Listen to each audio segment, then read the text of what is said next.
Hello, friends, and thank you for joining us. Thanks, Lou, for having us here. Yeah, fun. Looking forward. We're working through the 20 qualities of a wise person. Yes, we are now again on chapter 13, and today we're going to be doing the 13th verse, 13th quality, sorry, of the chapter 13. And this quality is non attachment. Non attachment, something that you all recognize, but Yeah. probably hasn't come to the forefront of your mind until we talk about it. So, one thing is we all seek pleasure. We seek pleasure all the time. This is what we've been taught to do from the time we were very, very young. Go after things that give you pleasure. So, what happens? You recognize that there are certain things, objects, people, situations that give you pleasure. So, since you constantly seek pleasure, anything that gives us pleasure, we seek it again and again. And then what happens? We start depending. Okay, here's what happened. You look for the pleasure, you start looking, this person gives me pleasure, this situation gives me pleasure, this object, this food, this smell Mhm. gives me pleasure. So you start depending on those people or those objects for your pleasure.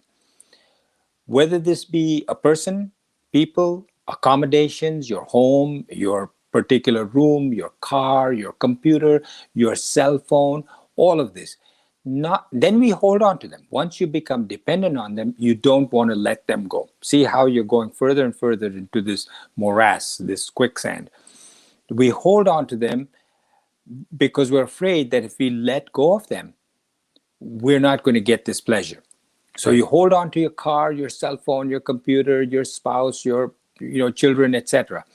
And then when you hold on to them excessively, your dependence turns to attachment.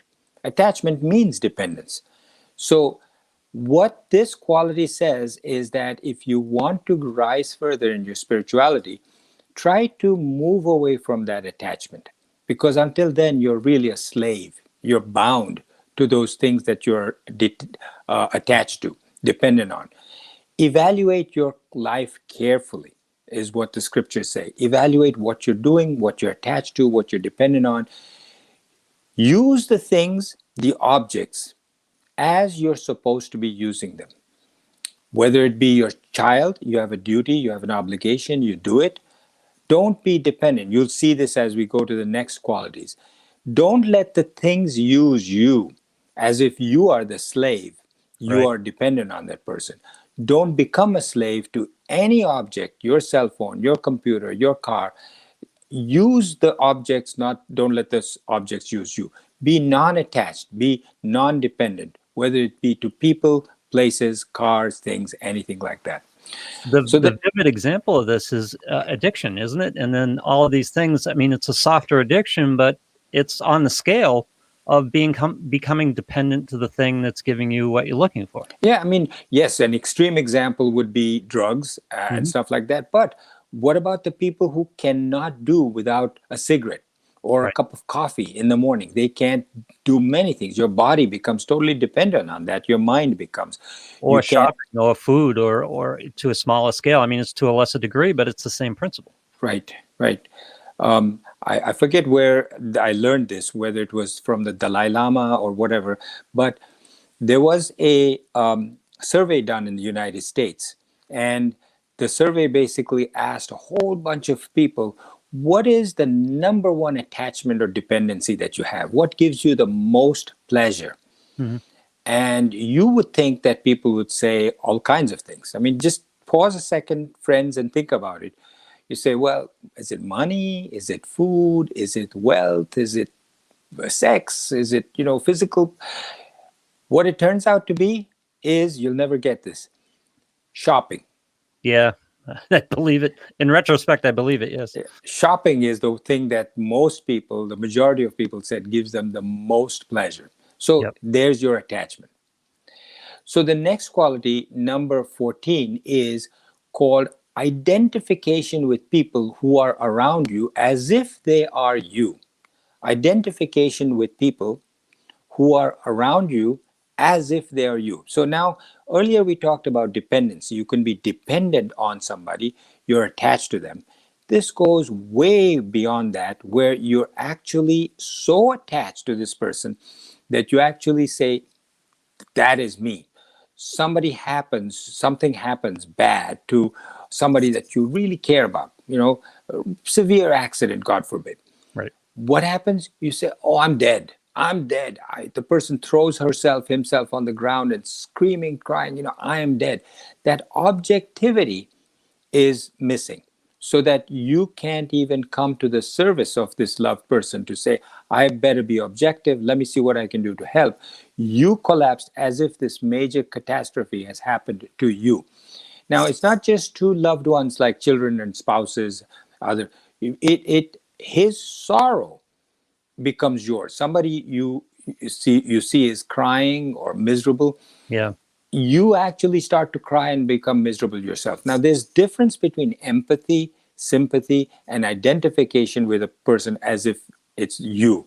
Because with we already talked about this, having empathy, having sympathy, pity, versus identification, where you're just paralyzed because you cannot do anything because you're so attached to this. Whether it be a human being or animal, some people are attached, identified with their pet dogs. We identify with our children, our spouses, our home. My child is hungry.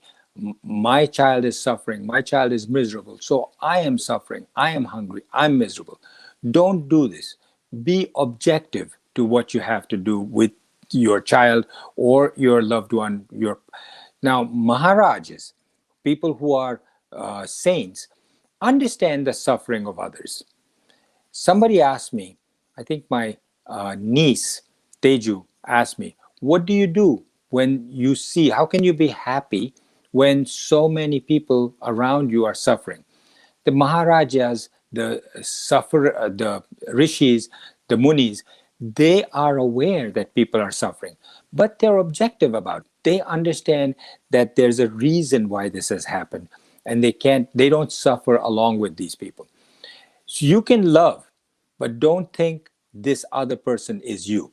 Now, it goes beyond that, beyond, just a person, to not just objects, but even things like parking spots. People fight over parking spots Yeah. as if they're own. This is where I park all the time. You are in my parking spot. Get out of here. You could park in the parking spot next door. No, I have a good day when I park in this parking spot. If I park anywhere else, it's an unlucky day for me. You get out of my parking spot. And they get into a fight. So you go and you say, well, this is where I always sit in this lecture hall. This is the seat I have as a lucky seat. You get off from my seat. So you're identifying. You think that if that seat is not yours, that parking spot is not yours, you're going to have a bad day, bad things are going to happen. Usually it's child, spouse, house, car, stuff like that. Yeah. Now, you can love, but don't identify with a person or an object or a house. Don't think this is me.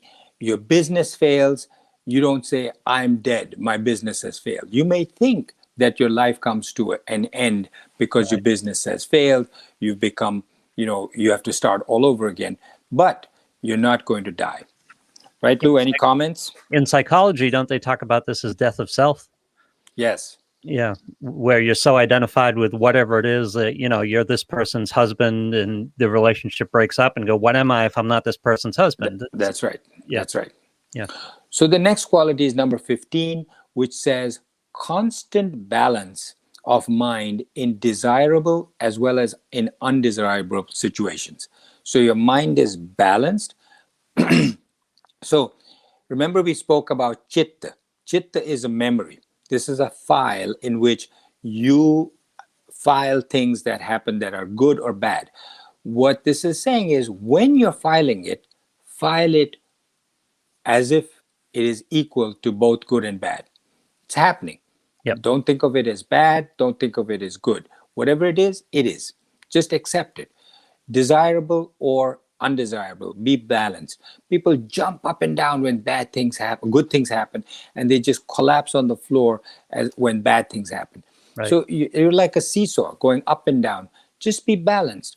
Whatever happens that's good, you say, that's good, I'm happy, but be prepared for the downturn next time.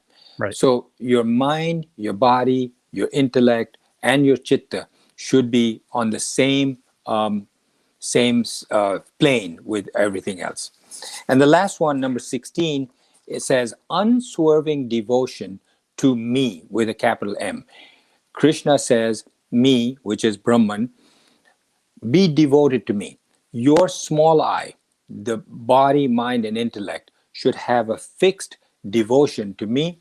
And if you continue with that devotion, then you'd be able to get to the kshetrajna, the consciousness which you need in order to get to be spiritually awakened. So that's it, folks, for this particular. I know these ones have been short, but like Sulu says, mix it up a little bit, get some shorter ones in there so that you can bear with the longer ones. Right, Lou? That's exactly right, right? So you probably get the last 2 episodes in on your drive into work. Thank you for joining us, and we'll see you next time.